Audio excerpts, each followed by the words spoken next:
Tepat pukul 3 pagi, langit Caracas yang gelap mendadak berubah menjadi neraka.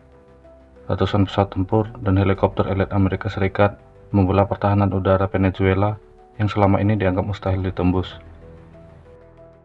Dan tanpa perlawanan berarti dari ribuan tentara bayaran Rusia serta Kuba, Nicolas Maduro, orang yang paling berkuasa di Venezuela, diambil paksa dari kediamannya. Dunia terkejut, namun saat debu pertempuran mengendap, sebuah misteri besar muncul. Mengapa sistem radar canggih buatan Rusia tidak menyala? Mengapa tidak ada satupun rudal yang ditembakkan?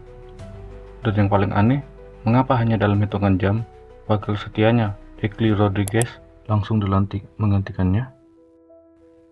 Apakah ini murni operasi militer untuk keadilan? Atau kita baru saja menyaksikan pengkhianatan geopolitik terbesar abad ini demi mengamankan cadangan minyak terbesar di dunia? Mari kita bedah konspirasi di balik operasi penculikan Maduro.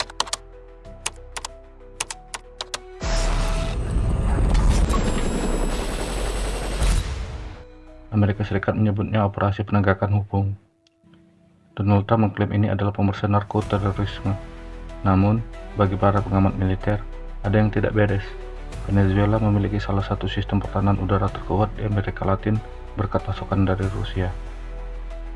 Namun faktanya, 200 armada udara AS masuk seperti tamu undangan. Tidak ada single shot ataupun satu tembakan dari penjaga elit pro Maduro. Muncul teori pertama, apakah Rusia sengaja mematikan radar mereka? Apakah ada kesepakatan rahasia antara Trump dan Putin di balik pintu? Spekulasi beredar bahwa Venezuela ditukar dengan konsesi di Ukraina, sebuah barter kekuasaan yang mengorbankan satu diktator demi kepentingan yang lebih besar.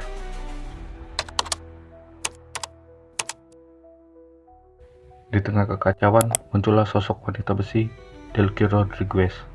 Dalam waktu kurang dari 48 jam, ia resmi menjadi presiden. Yang menarik adalah reaksinya. Meski ia berteriak di depan media bahwa Maduro diculik, ia tetap tenang dan mengendalikan militer dan memastikan industri minyak tetap berjalan. Disinilah teori kedua bermain, teori stabilitas. Trump mungkin menginginkan Maduro pergi, tapi ia tidak ingin Venezuela hancur seperti Libya. Jika Venezuela menjadi negara gagal, sumber minyak akan meledak dan harga BBM dunia akan meroket. Strategi yang paling masuk akal bagi Washington adalah mengambil kepalanya, menahan tubuhnya. Delcy dibiarkan berkuasa untuk menjamin bahwa minyak tetap mengalir ke utara, sementara Maduro menjadi piala kemenangan di penjara New York.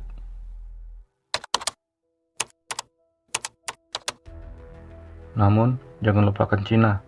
Beijing adalah kreditur terbesar Venezuela. Bagi Cina, penangkapan Maduro adalah serangan langsung terhadap keamanan energi mereka. Trump secara terbuka mengincar 50 juta barel minyak Venezuela untuk cadangan strategis AS. Ini bukan lagi soal demokrasi atau hak asasi manusia. Ini adalah barang memperebutkan emas hitam di saat ekonomi global sedang tidak stabil.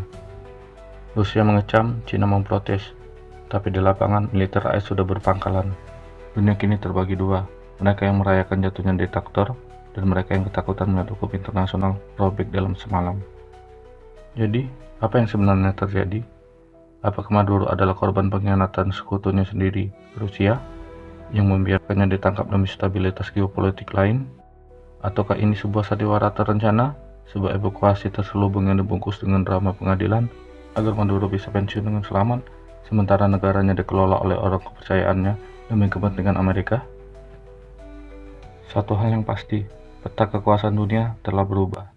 Venezuela kini berada di persimpangan jalan di bawah kendali Delcy Rodriguez dan bayang-bayang Amerika Serikat. Menurut Anda, apakah penangkapan Maduro ini benar-benar demi keadilan hukum? Atau hanya sekedar cara kasar Amerika untuk merapuk cadangan minyak terbesar di dunia tanpa harus berperang? Tulis pendapat kalian di kolom komentar. Jangan lupa untuk terus pantau perkembangan ini, karena di dunia politik, apa yang terlihat di permukaan jarang sekali merupakan kebenaran yang sesungguhnya.